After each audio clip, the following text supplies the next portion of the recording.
সর্বোচ্চ শাস্তি আমি যতটা মনে করতে পারছি 2 বছর কারাদণ্ড কম রাখা হয়েছে। মিথ্যা মামলার ক্ষেত্রে সাজার বিধান আছে আরও বেশি। মিথ্যা মামলা মনিটর করার জন্য ওখানে অ্যাক্টিভিটিস যে থাকবে কনসার্ন অথরিটি তারা মিথ্যা মামলাও মনিটর করবে। শাস্তি কমানো হয়েছে।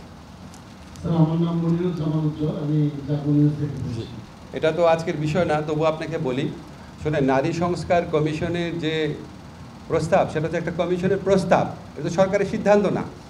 ঠিক আছে, আমাদের যতগুলা সংস্কার কমিশন হয়েছে সবগুলোর ব্যাপারেই কিছু না কিছু ক্ষেত্রে ভিন্নমত এসেছে। সো নারী সংস্কার কমিশনের যে প্রস্তাব সেখানেও ভিন্নমত থাকতেই পারে। অধিকাংশ ক্ষেত্রে ভিন্নমত শালীনভাবে প্রকাশ করা হয়েছে, কিন্তু কিছু ক্ষেত্রে অত্যন্ত বিদ্বেষমূলক, আক্রমণাত্মক এবং নারী শুধু না মানে পুরা জাতির প্রতি অবমাননাকরভাবে প্রতিক্রিয়া ব্যক্ত করা হয়েছে। আমরা এটা আশা করি না এই সমাজে ভিন্নমত চর্চা থাকবে। আমি শুধু আপনাদের এটা নিয়ে আর কিছু বলব না, শুধু একটা কথা বলে দিই, আমাদের যে কোনো ধরনের বড় সংস্কার রাজনৈতিক ঐক্যমত্য ছাড়া বাস্তবায়ন করা হবে না। এবং আরেকটা জিনিস খেয়াল রাখবেন, এটা একটা সংস্কার কমিশনের প্রস্তাব, এটা কিন্তু সরকারের সিদ্ধান্ত না। তো আমরা আশা করব ভিন্নমত এবং প্রতিক্রিয়া জ্ঞাপন করার ক্ষেত্রে সবাই যেন সহনশীলতা এবং শালীনতার পরিচয় দেয়।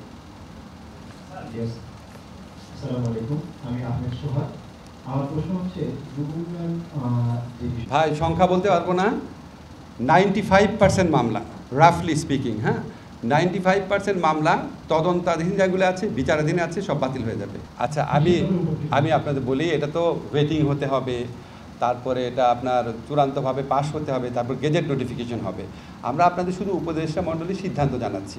তবে আপনাদেরকে একটা জিনিস কনফার্ম করি, যেহেতু সাইবার সুরক্ষা অধ্যাদেশ নিয়ে অনেক মানুষের আগ্রহ আছে, এটা আপনার গেজেট নোটিফিকেশন হওয়ার পর অ্যাকচুয়ালি কোথায় কী পরিবর্তন এসছে এটা সোজা করে আমরা আইন মন্ত্রণালয়ের ওয়েবসাইটে দিয়ে দিব। এখন আপনার লিমিটেড করে কন্টেন্ট করেন, পরে ডিটেইল কন্টেন্ট করবেন, আপনার 2টা ভালো রিপোর্ট করা হবে। ভালো প্লিজ আরেকজন আর কেউ সিপিসি তো বলেছি, সিপিসি সবচেয়ে ইম্পর্টেন্ট 3টাই জিনিসই বলেছি। আরেকবার বলি, সিপিসি এটা খুব গুরুত্বপূর্ণ। সিপিসিতে আগে হতো কি প্লেইন্ট মানে আরজি, আর প্লেইন্টের উত্তর হচ্ছে রিটেন স্টেটমেন্ট। এই 2টা জিনিস লিখিতভাবে জমা দেওয়া হতো, তারপরে উকিলরা ওইটা লাইন বাই লাইন পড়তেন, আর ওকে যে প্লেইন্ট লিখেছেন তাকে বলতে আপনি এটা লিখেছেন, উনি বলতে হ্যাঁ লিখেছি, আদালত এটা শুনতো। রিটেন স্টেটমেন্ট আবার এটা লিখিতভাবে পড়ে শোনাতো। এই লিখিতভাবে পড়ে শোনা, আদালতকে শোনানো, এটা করতে করতে 6টা-7টা শুনানি লাগতো। 6টা-7টা শুনানি ডেট পাইতে পাইতে এমনকি 2 বছরও লাগতো। সেই সময়টা আর লাগছে না, জাস্ট রিটেন যেটা দিচ্ছে সেটাই, এটার মৌখিকভাবে পড়ে শোনাতে হবে না। এটা খুব বড় একটা অ্যামেন্ডমেন্ট। সেকেন্ড যেটা বড় অ্যামেন্ডমেন্ট সেটা হচ্ছে আগে টাইটেল পাওয়ার জন্য একটা মামলা হতো, তারপর হচ্ছে আবার এটা এক্সিকিউশনের জন্য আবার আরেকটা মামলা হতো। অনেকে টাইটেল পেতো, এক্সিকিউশন করতে করতে আরও 5-10 বছর লেগে যেত। এখন একটা মামলাতেই সব নিষ্পত্তি হবে।